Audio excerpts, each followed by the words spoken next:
Hello learners, welcome to my channel enlighten knowledge. आज हम discuss करने जा रहे हैं mutual determination of elasticity of demand, average and marginal revenue. मतलब कि इलास्टिसिटी ऑफ डिमांड को ढूंढने की कोशिश करेंगे, इनमें क्या क्या रिलेशनशिप है, कैसे हम लोग डिटर्मिन कर सकते हैं इलास्टिसिटी ऑफ डिमांड को, एवरेज और मार्जिनल रेवेन्यू को। और ये आपका सारा का सारा मैथमेटिकल पोर्शन होगा कि इससे हम एक फॉर्मूला डिराइव करेंगे जिससे आपको पता लग सकता है कि अगर दो चीज़ें दी हो तो थर्ड वन को कैसे निकाल सकते हैं। तो आइए डिस्कस कर लेते हैं। म्यूचुअल डिटर्मिनेशन, अगर फर्म को दो चीज़ों के बारे में पता है, तीन में से, जैसे मान के चलो आपके पास तीन चीज़ें कौन सी हैं, एवरेज रेवेन्यू, मार्जिनल और इलास्टिसिटी ऑफ डिमांड, तो वो क्या है, तीसरा एलिमेंट ढूंढ सकता है बाय यूजिंग दिस फॉर्मूला। ये फॉर्मूला क्या है, दैट इलास्टिसिटी ऑफ डिमांड किसके इक्वल होता है, average revenue divided by average revenue minus marginal revenue. ये अब आपको पता लग गया, ए यहाँ पे एवरेज रेवेन्यू है, एम यहाँ पे मार्जिनल रेवेन्यू है। मतलब ये आपका फॉर्मूला होता है इलास्टिसिटी ऑफ डिमांड को ढूंढने का। अगर तीनों में से कोई भी दो चीज़ें आपको पता है तो आप इलास्टिसिटी ऑफ डिमांड को ढूंढ सकते हैं। तो इसका रिलेशनशिप आगे हम डिस्कस करेंगे डायग्रामेटिकली। तो यहाँ पे आ जाता है, आपकी डायग्राम बना लेते हैं कि कैसे हम लोग इसको ढूंढ सकते हैं। सबसे पहली चीज़ ये है कि आपको पता होना चाहिए जो इलास्टिसिटी है, अगर पॉइंट इलास्टिसिटी मेथड से ढूंढते हैं। ये मैंने आपको इलास्टिसिटी ऑफ डिमांड पूरा का पूरा कंसेप्ट आपको क्लियर करवाया है। अगर जिन्होंने वो वीडियो नहीं देखी उसको ज़रूर देख लीजिएगा। उस पर हमने डिस्कस किया था पॉइंट इलास्टिसिटी ऑफ डिमांड, मतलब एक पॉइंट से इलास्टिसिटी को कैसे ढूंढा जाता है। तो वही चीज़ सेम हम यहाँ पर भी डिस्कस कर लेते हैं। ये आपकी कर्व हो जाती है, नीचे हम लेंगे आउटपुट को और वाई एक्सिस पे लेना है रेवेन्यू को या फिर प्राइस को। हम यहाँ पे प्राइस को लेकर चलते हैं क्योंकि हम लोग अभी क्या है, डिमांड कर्व को डिराइव करवाना है। तो इसी वजह से अगर पी आपकी non linear average revenue curve है, ये आपकी क्या है, non linear average revenue curve एक कर्व में बनाई जा रही है। वहाँ पर हम ना पॉइंट ले लेते हैं पी पॉइंट।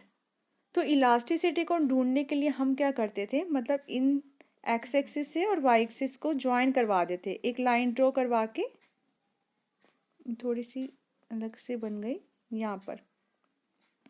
तो क्या है, एक लाइन ड्रॉ करवा कर उसको क्या है देखा जाता है, क्योंकि पॉइंट इलास्टिसिटी मेथड से हम लोग इलास्टिसिटी को इसी तरीके से ढूंढते थे। तो अगर मुझे ई पॉइंट इलास्टिसिटी ढूंढनी है तो मैं कौन सा फॉर्मूला यूज़ करवाऊंगी यहाँ पर, lower portion divided by upper portion. मतलब इसका जो लोअर पोर्शन क्या है वो है आपका पी बी और अपर पोर्शन क्या है पी क्यू। ये होती है आपका इलास्टिसिटी डिराइव करना। ये था पॉइंट इलास्टिसिटी मेथड से। अब क्या करना है हमें कि एक दो ट्रायंगल्स बनाने हैं और इनको कॉन्ग्रुएंट प्रूव करवाना है। पी पे तो हम इलास्टिसिटी ऐसे ढूंढ लेते हैं, तो हम क्या करेंगे, पी पॉइंट से एक परपेंडिकुलर ड्रॉ करवाएंगे आपकी ओ वाई एक्सिस पे, ओ क्यू पे एक परपेंडिकुलर ड्रॉ करवा लिया। एक परपेंडिकुलर ड्रॉ करवाने के साथ क्या करेंगे, यहाँ से एक पॉइंट लेंगे जो इसको मिड पे कट करेगी। ये हमने क्या करा दिया, मिड पॉइंट से कट कर रही है। ये आपकी जो लाइन बनेगी वो है मार्जिनल रेवेन्यू की लाइन। जो हमने मिड पॉइंट से कट करवाया है वो मार्जिनल रेवेन्यू की लाइन बनी है। और यहाँ पर हम पॉइंट्स ले लेते हैं। ये आपका पी पॉइंट था, यहाँ पर आर पॉइंट है और यहाँ पर एस पॉइंट है। अब हमारे पास दो ट्रायंगल्स बन जाएंगे। जो दो ट्रायंगल्स होंगे वो बड़े वाले ट्रायंगल्स, यहाँ पे मैं कलर चेंज कर देती हूँ। एक ये वाला ट्रायंगल लेना है आपको और एक कौन सा लेना है, एक नीचे वाला ट्रायंगल जो बड़े वाला। वो कैसे बनेगा कि यहाँ से हम लोग एक लाइन ड्रॉ करवाएंगे। ये आपका बन गया बड़े वाला ट्रायंगल, ये नीचे वाला। और यहाँ पे नेम दे देते हैं एम और यहाँ पर दे देते हैं एन पॉइंट। ये चीज़ हो गई। अब इनको क्या है, कॉन्ग्रुएंट प्रूव करवाना है। तो ये दो ट्रायंगल्स क्या है, सिमिलर ट्रायंगल्स हैं। तो इसका मतलब इनकी रेशियो भी क्या होगी, सिमिलर होगी। तो इसकी रेशियो लिख लेते हैं, that is P B divided by, मतलब ये वाला पोर्शन नीचे वाला P B divided by P Q. इसको हम कैसे लिख सकते हैं कि रेशियो इक्वल है। इसको लिखा जा सकता है P M divided by Q R. क्योंकि सिमिलर ट्रायंगल्स हैं जो जो ये वाली चीज़ है पी एम और क्यू आर, ये इनकी रेशियो क्या है, बराबर है, क्योंकि हम लेकर चले हैं कि ये दोनों ट्रायंगल्स आपस में क्या है, सिमिलर ट्रायंगल्स हैं। इसका मतलब इनकी रेशियो भी क्या होगी, सिमिलर ही होगी। अब हमने मार्जिनल रेवेन्यू वाली जो कर्व बनाई थी, अब वहाँ से देखना है, वहाँ से अब कुछ छोटे ट्रायंगल्स बन रहे हैं। वो छोटे ट्रायंगल्स कौन कौन से हैं, ये भी मैं हाईलाइट करवा देती हूँ। ये वाला है, सॉरी, ये वाला, एक ये छोटा ट्रायंगल बन रहा है, एक कौन सा बन रहा है, ये नीचे वाला। अब इन ट्रायंगल्स को क्या है, कॉन्ग्रुएंट प्रूव करवाना है। हमने इन ट्रायंगल का नाम क्या है, यहाँ पर एक पॉइंट ले लेते हैं, ए पॉइंट। ट्रायंगल आपका बन गया है P S A and triangle Q R S. अब इनको कॉन्ग्रुएंट प्रूव करवाना है। सबसे पहली बात, जो पी एस है वो किसके इक्वल है, एस आर के, क्योंकि मिड पॉइंट से कट कर रही है ना ये, और ये क्या हो गई, इक्वल हो गए बाय कंस्ट्रक्शन। ये बाय कंस्ट्रक्शन ही आपके क्या है, इक्वल है। नेक्स्ट ले लेते हैं, पी एस ए किसके इक्वल है, क्यू एस आर के। ये वाला एंगल, ये वाला एंगल एक दूसरे के इक्वल है। ये है वर्टिकली ऑपोजिट एंगल्स। ये आपका सारा मैथमेटिकल कंसेप्ट चल रहा है, vertically opposite angle. Last one, Q R S किसके इक्वल है, एस पी ए के। और ये कौन कौन से हैं, ये देखिए, ये है right angle triangle.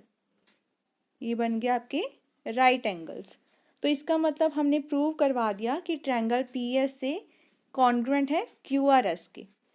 That means आप यहाँ से क्या डिराइव कर सकते हो, that P A will be equal to Q R. देख लीजिए, पी ए किसके इक्वल है, क्यू आर के, क्योंकि हर एक सिमिलर ट्रायंगल्स में उसके जो साइड्स होती हैं वो इक्वल मानी जाती हैं। Therefore P A equal to Q R. अब हम यही वाली चीज़ को लेकर चलेंगे, जो हमने इलास्टिसिटी ढूंढी थी ना, उसमें पुट करवाना है बस। क्या था आपका, इलास्टिसिटी थी P B by P Q. तो पी बी को मैं पी एम लिख सकती हूँ, ये आपने यहाँ से डिराइव किया था। पी बी को लिख सकते हैं पी एम, और नीचे आपको पी क्यू है, पी क्यू क्योंकि मैं क्या लिख सकती हूँ, क्यू आर। यहाँ तक तो हो गया। अब उसके बाद देखिए, जो क्यू आर है, क्यू आर को मैं पी ए लिख सकती हूँ, जो मैंने यहाँ से डिराइव किया है। ठीक है, क्यू आर को क्या मैंने लिख दिया, पी ए, और ऊपर पी एम को वैसे ही रखना है। अब एक लास्ट थिंग, पी एम को आपने ऊपर वैसे ही रखना है। पी ए को मैं क्या लिख सकती हूँ, that is P M minus A M. आप यहाँ से देख लीजिए ना, पी एम ये पूरा पोर्शन है, उसमें से मैंने ए एम को माइनस करवा दिया, मेरे पास पी ए ही बचा ना, तो इसको मैं क्या लिख सकती हूँ, P M divided by P M minus A M. बस ये आपका फॉर्मूला डिराइव हो गया है। पी एम आपका क्या है, पी एम क्या है, पूरा का पूरा आपका एवरेज रेवेन्यू है। This is average revenue. और ए एम इसमें से क्या है, जो ये वाला पोर्शन है, ये है आपका मार्जिनल रेवेन्यू। इसका मतलब हमारा जो ये फॉर्मूला डिराइव हुआ है, मैं आप आगे बता देती हूँ। जो आपका ये फॉर्मूला डिराइव हुआ है वो क्या बन गया, that is equal to E equals to, जो हम पीछे लेकर चले थे portion, P M divided by P M minus A M. और पी एम क्या था आपका, एवरेज रेवेन्यू था, यहाँ पर एवरेज रेवेन्यू पुट करवा देते हैं। और ए एम क्या था, मार्जिनल रेवेन्यू था। मतलब इसको जस्ट आपने प्रूव करवाना है with the help of diagram. ये हमारा क्या है, कंसेप्ट अच्छे से प्रूव हो चुका है, क्योंकि कॉन्ग्रुएंट एंगल्स बनते हैं, उसमें सिमिलर ट्रायंगल्स बनते हैं, इसी वजह से ये फॉर्मूलाज को यूज़ करके डिराइव किया गया है। तो अगर आपको ये वाला फॉर्मूला पता है, E is equal to A by A minus M, तो इसमें से आप अगर m निकालना चाहो तो निकाल सकते हो। कैसे, e a माइनस एम उधर चला जाएगा, यहाँ पे आपका a रह जाएगा, ये बन गया e a minus e m equals to a। और यहाँ पर क्या करना है कि ई एम को निकालना है, a ये माइनस का है, माइनस ई ए। तो ई एम, एम कितना हो जाएगा, minus m, a minus e a by e, ये चीज़ हो जाएगी। माइनस को अगर क्रॉस करवाना है तो m क्या निकल जाएगा, ई ए माइनस ए बाय ई।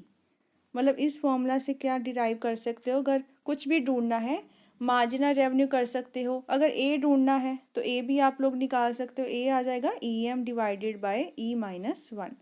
ये सारे के सारे फॉर्मूलेस क्या हैं, एक फॉर्मूला से ही डिराइव हो सकते हैं। आई होप आपको अच्छे से क्लियर हो गया होगा। बस यही ध्यान रखना है कि आपने ट्रायंगल्स को कॉन्ग्रुएंट प्रूफ कैसे करवाना है। लास्ट पे आते आते बस प्रॉपर्टी आपकी यही चलेगी कि इस चीज़ को हम ये लिख देंगे और ये आपका फॉर्मूला क्या है, डिराइव हो जाएगा। कोई डाउट हुआ तो आप कमेंट सेक्शन में मुझे लिख सकते हैं। अगर वीडियो पसंद आई हो इस चैनल को ज़रूर सब्सक्राइब कीजिए, like share and comment and press the bell icon, ताकि हर वीडियो की नोटिफिकेशन आपको टाइम टू टाइम मिलती रहे। Thank you.